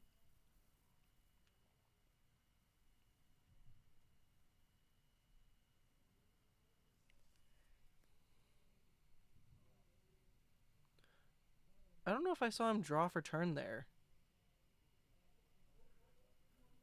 He's gonna fetch. Probably grabbing one of his surveillance. Nope, he's just gonna grab an underground sea. I think Jacob might have missed one of his draws. Cause Potentially. I saw William cast a sword, followed by Jacob. Let's see, 2 dazing. fetches, so if we ignore those, that's turn 2. And he bottomed 2 turn cards. Turn 3, 5, 6, 7, 8. Yeah, that seems correct. I Okay. think he hasn't missed any. Wait, because he did ponder, right? Yeah, he So pondered. I think he might be down 1. Yeah, because it went William casting sword, Jacob dazing, and I don't think he drew, and he just immediately went and played his Valk. Okay, he's forcing the Felia, but now like his frog's completely exposed to this sword and solitude. So William just gets to choose what he wants to do. I would assume he's gonna go with the sword, just because eventually he'll be able to hard cast that solitude. Right, but with a frog in play, depending on what he has in hand, I suppose he may also consider trying to go a little more aggro, and then using the solitude to get rid of the frog. Oh yeah, because he could start dropping one of his angels. See that's his angel Right. stompy right there. Yep. He needs one more white source for that, I believe. Though I think it's double you're white right. too. So But yeah, Lion here Sash. You can Lion Sash, and then if the mana floats and he doesn't get dazed, he can also solitude and get rid of the frog. Mm-hmm. And that leaves him Oh, or he's just Sash. Okay. And that's another lightning bolt. It looks like, and he's just gonna pop it off before he can untap and start pumping it. Swinging in. Yep. Solitude. Pitching. Okay. Pitching the Angel because he doesn't have double white makes sense. It's kind of interesting that he's not. I feel like the angel gets you so much value later in the game, but yeah, he's still not hitting his white Anna. But he does have a containment priest. Oh yeah, I should Smart. play my land. Okay. You could see it. You see him thinking about that. Ooh, the Felia. Here we go. Another frog. Okay. Swords. Yep. It's like if it becomes relevant, we'll go tell them. Delver. Okay. Ooh, yeah, the Felia. Here we go. Now he can be attacking. Even if the Delver flips, he can be resetting it. Is it spelled Falia? F-A-L? Yeah. F-E. I think it's E. Felia. Maybe not. Is it FAL.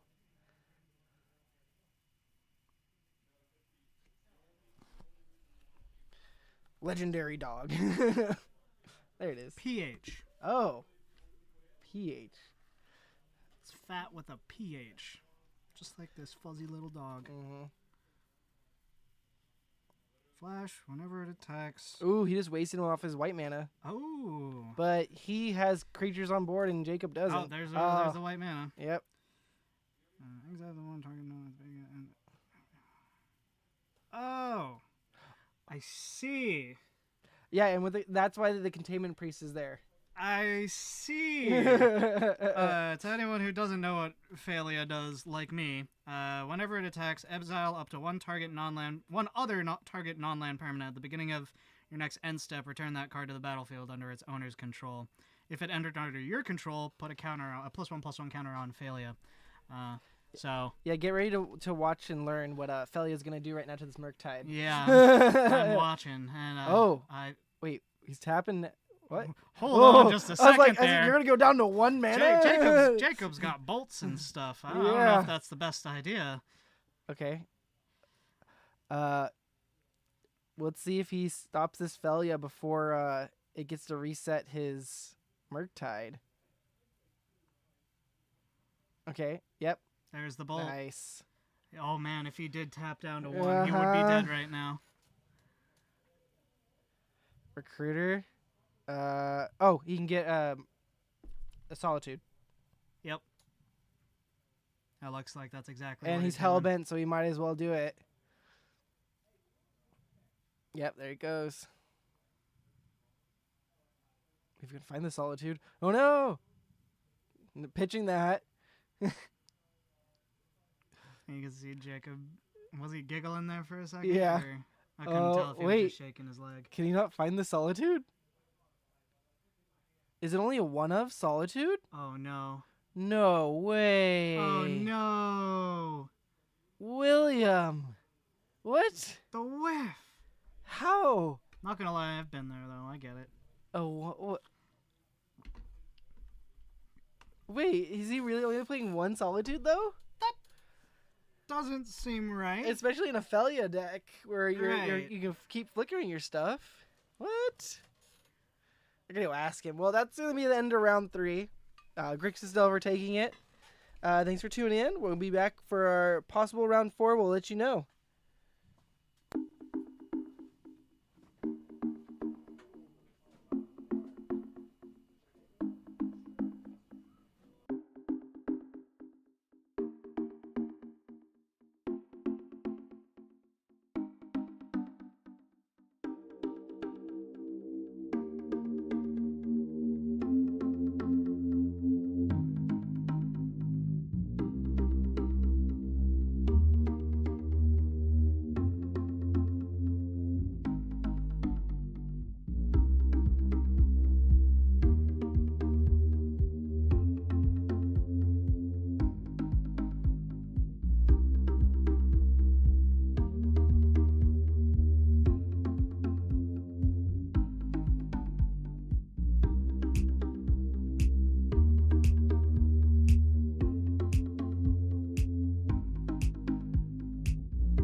live audio. And we're back. Oh. Yeah, Are we? Yeah, we're back. We're back. Yeah. And we're back. Round 4. Game 1. We got Jonathan on Blood Moon Stompy. And I believe Dylan... Oh, actually, no. He's not on Necrodome. He might be on Doomsday. Oh, turn 1 Blood Moon. Oh, God, my eyes. Oh, that is Do you have the Force? He does not, I'm guessing. He has a Stifle. Oh. Ooh, I love Stifle. Stifle's a great card. Such a good card. But right now... Hey, you got the basic. Oh. He's playing something all right. Oh, he might be playing... No, this isn't Dreadnought. Dreadnought doesn't play black. No, I don't think so. He could just be playing... Value Stifles. Yeah, just blue-black mid-range. Yeah. Or Crack the Scaminator Shell, maybe. Yeah. Very popular decks right now. He didn't input his list or his name, so I don't know. I'm just gonna put blue-black. He got blue-black something. Ub something. He's gonna be getting his card advantage here until Jonathan can put out a threat, and there's a Fable. There's a threat. Yeah, I see a frog in hand. It looks like he might just be playing just a solid blue-black mid-range plan. Blue-black mid-range, blue-black control. Mm-hmm. But yeah, that turn 1 Blood Moon with no answer against it. Oof. It's great that the Tamio is just getting him a ton of advantage here, though. And he was able to get the island. Man, Tamio is just crazy. Oh, yeah. Okay, here's a Ponder. He needs to draw one more card, which he can do if he attacks and makes a clue, and then he can flip Tamio and start taking her up. It does leave her exposed to being attacked by that shaman, but I'm sure he'd manage. Yeah.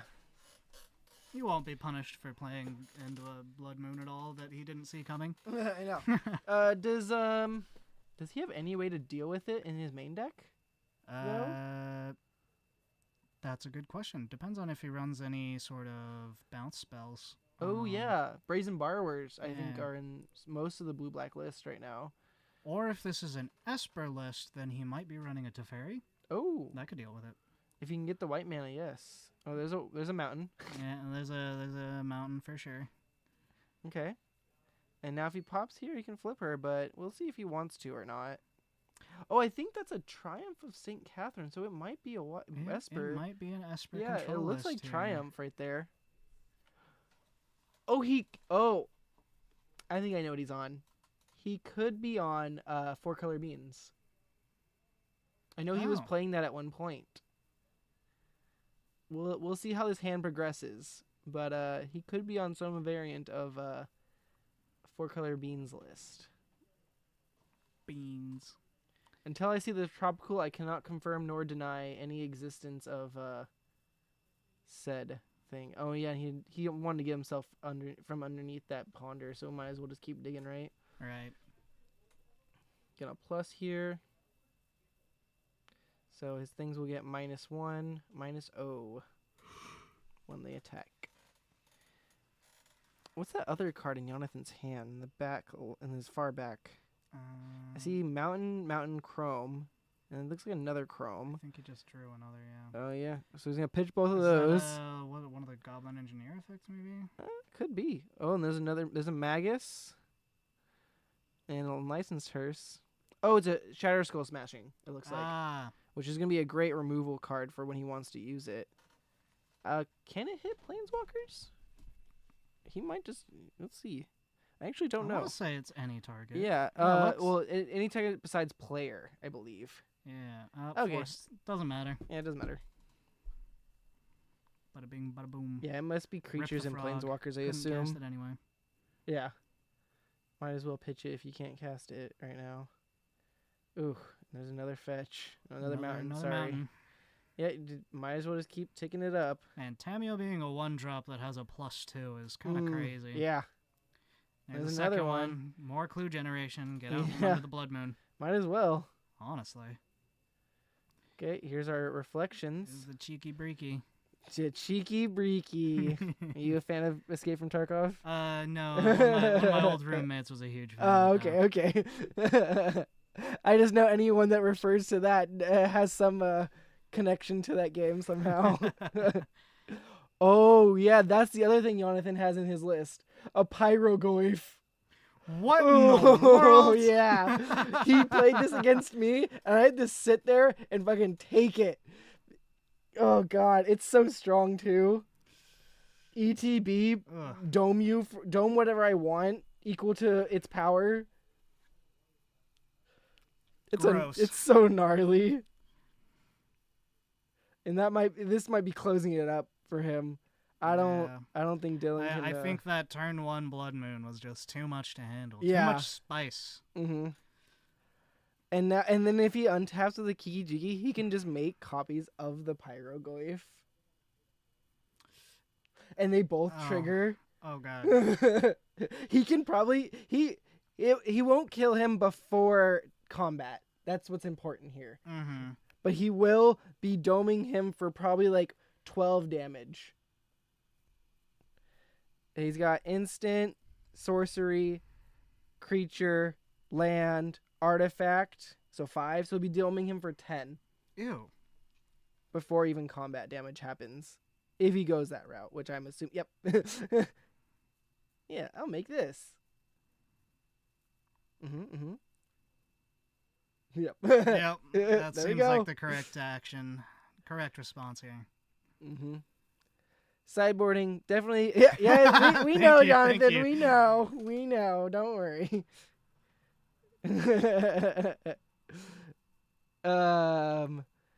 Dylan, he's got a pretty good sideboard and plans of this because he has the he can bring in his Hydroblasts, which I assume he has. Yep, there's one.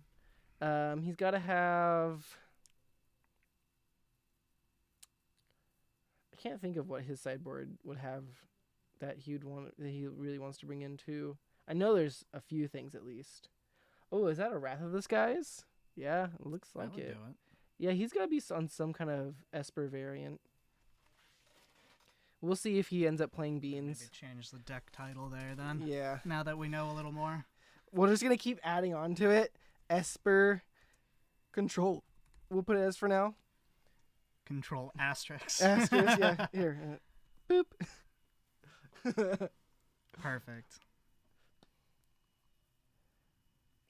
Sphere is pretty good here. It slows down the soul lands, right? But you have to get it out before he's tapping them, and he's gonna try to drop something turn 1 most of the time anyway. Yeah. Taking out his chalices. Yeah, sphere resistance is Furies, yeah. You can take out Furies.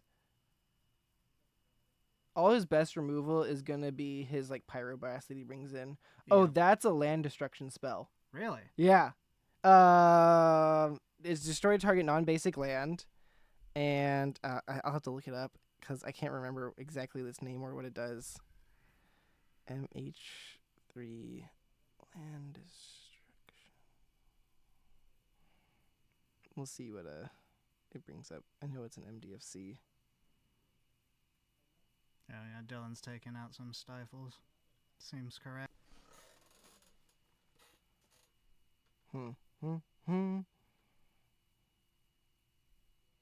Ah, here it is. Sundering Eruption. Destroy target land. Its controller may search for a basic land. So it's just a sinkhole basically. It's a ghost quarter. Oh yeah. It's a ghost quarter. But against 3 mana? Yeah, 3 mana. And it also has creatures without flying can't block this turn. So it's also a good way for evasion. Obviously needs more text, right? Nice. I like it. It's cool to be seeing it played. And against Dylan, Dylan probably only plays 1 or 2 basics, I'm assuming. Probably 2 if he's playing. If he is 3 color, he might I would assume 2. Play 3, might be 2. I don't know. Yeah, I don't know what he would. If it's Esper, he would probably play a Plains over a Swamp, I would assume. Right. Because having access to your because if you have your planes, you can still, if he has prismatic ending, he can still do it underneath a blood moon if he has his island and his planes. Yeah. Because then he just has the swamp mana, and then he can also have his swords out. Yeah, it seems like I honestly don't know though. I'm just speculating here. Well, I see Soul Lance and a hearse. Yeah, I see a lot of 2 stuff. hearses. Wait, no, I see a turn 1 Fable. Fable. Mm-hmm. Oh, he's shipping it. Oh. He wants more reliable mana because it's no red. If that Fable gets dazed, he's screwed. Yep. Or just any kind of counter on it. Force, and it looks like there is a force in his. And he had Is there no a force or a daze? he had no other red mana. Oh, he might have split a sleeve here. I love it when that happens. Yep, definitely a sleeve split. Oh, on the land destruction. The only On proper the land destruction that's. Oh, the hypocrisy in Magic nowadays. Yeah, I mean, like, who plays their legacy decks in sleeves? Come on, dude. Let's go old school. Let's play sleeveless, rubber band deck boxes. Have to go play on the asphalt on the street. Outside. Oh yeah. On the curb. On a dirty gym floor. Yep. I never actually got to play Magic like that. I played Pokemon like that. Yeah, I played Yu-Gi-Oh like that. I didn't learn Magic, or I didn't start playing Magic till I was later in high school. Me too. Yeah. My progression went from Pokemon in elementary school to Yu-Gi-Oh in middle school. Yep. To Magic in high school. I think I started Yu-Gi-Oh first, but also collected Pokemon at the same time. I didn't play Pokemon. Oh yeah. No one really played Pokemon. Pokemon was for the cards. I took the cards. I like looking at them and playing with them by myself. But like, I didn't bother learning the game. I didn't. Of course think not. It was, why would no I? kid did. Actually, that's a lie. I did, but like, I didn't have anyone to play with. We finally see the white mana. There you go. And then I, played Yu-Gi-Oh until high school. Yep. And then I started playing Hearthstone because I couldn't afford Magic. Oh, yeah. As soon as that came out, Same thing for me. As soon as Hearthstone came out, I was like, oh, man, I don't have to buy Magic cards. And I just played with whatever I had, but I mainly played a lot of Hearthstone. And then as soon as I was able to get just even a part-time summer job, I started playing Magic. And that's when it all went downhill. That's when it all went downhill. Okay, we got a brainstorm. Gonna be able to fetch away whatever he doesn't want here. Pretty solid. Well, Jonathan has a pretty good hand. He's got a Vexing Bauble. He's got his Soul Land. Blood Moon and Magus. He can play a Magus or a Blood Moon with my suggestion, he doesn't have that. If I was playing this, I would play the Vexing Bauble first and hold the Pyroblast. And then if he gets another land, he'd be able to play Blood Moon with Pyroblast backup. Yeah. Protecting yourself from daze while putting down a hate piece that shuts off forces sounds really strong. Quite. Oh, and he has like double force in hand. Mountain.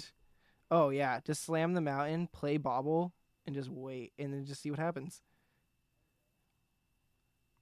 Jonathan has at least use it or lose it, Dylan. Brain cells as there is combined in this room right now. Oh yeah.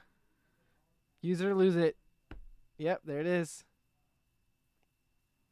Pyro, gonna use it or lose it again. You have the second one. Oh, he has a Hydro. Oh, that's a resolve, but he has another force in hand too. I think he's more scared of what's gonna come Blood after. Moon and potential because he's playing against the Blood Moon pile. He's got what? It's an 8 moon basically. Yeah, you're right. I got a little overzealous there. Yeah. This way he gets to protect himself. Oh, and Prismatic ending the Bauble. Ooh, nice. Smart. Yeah, there you go. But he is not hitting his land drops anymore. And Jonathan's going to keep just landing his stuff now. Okay, he's going to have to fetch here. And he has to Hydro Blast. Is he going to go for a basic? Or, oh yeah, he's going to go for the UC. Ballsy. Yeah. I was wondering about that. He's a Simian. Oh, no. I can't see what the other one was. It was a Simian. Oh, okay. Simian, Magus of the Moon, and then the land destruction spell. Is that? Yeah, that is. I don't know why the way it was held in his hand, I thought that was just actual 5-mana Kiki Jiki. Oh. I was like, wait, that doesn't seem right. Shatter Skull Smashing. Yep. Just play that out. I don't even see that he put his frog out on his turn. He's just going to play this. Yep. And now we'll see what Dylan can do underneath this Magus. I drew a fetch. Finally got a land. It's a nice mountain in play. I think at this point, the best course of action for Dylan would be just start swinging and ditching the whole hand, right? Mm-hmm. Like, maybe, I think he has a force, which he probably just wants to let sit in his hand to deal with removal on his frog, because his frog is going to be what's carrying him at this point. Right. Oh, he's blocking, pumping. Okay.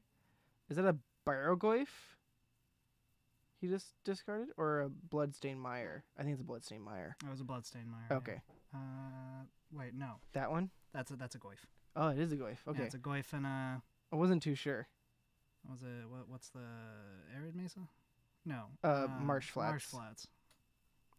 I swear I play this game. Doesn't have enough mana to kill off this frog, really. No, oh, because he can discard the one card. Yeah, which is totally worth it. yeah, absolutely, because that's hand for hand, and one person has a board now. Mm-hmm. One person has a board, and Magus is dead, so... Yeah, that was an block there. Yeah. I just realized that. He let his Magus die. Okay. I mean, so the thought on that would be probably to stop him from drawing more cards off a frog, to restock the hand. Well, if he wanted to draw more cards, he could have just made it have flying.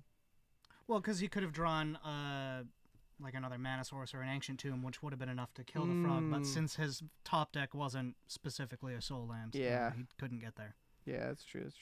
Otherwise, yeah, that would have been the best course of action for him. Because now he has 4, 5, 6 mana he can dump into it, but now Dylan's just going to be able to protect it basically no matter what from the amount of cards he's drawing. Yeah, at this point. And it looks like he'll be able to set up a Triumph of St. Catherine at Jonathan's end step if he wants to. Ooh, playing out the Pyrogoyf. Dylan can just start exile a bunch of stuff if he wanted to make it just super small. That is true. And yep, scooping it up there. Going to game 3. Game 3. Boop. Nice match there. Dylan stayed nice, calm, and collective, playing through those Blood Moons and Maguses, and even the Vexing Bauble. Right.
So now that Jonathan's on the play,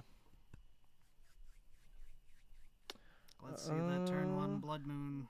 Yeah, like Dylan has to be holding up some kind of counter magic on turn 1, and it can't just be Force of Negation because Jonathan has the Magus of the Moons as well. Could also open with a Vexing Bauble. Force out the counterspell. Then turn 2, drop a moon. That's a great thing about the Vexing Bauble in these like a soul land decks. Like you play that turn 1, then turn 2, you're like, oh, I'll just slow roll this because I'm gonna make you have to counter your and this, make you have to counter this, or it's just a dead card in your hand. Yep. If not, then they have to find some other way to remove it, like we were saying, the prismatic endings, which we did see now, but it is limited to he would have to have both basic lands ready and available. Pretty much, yeah.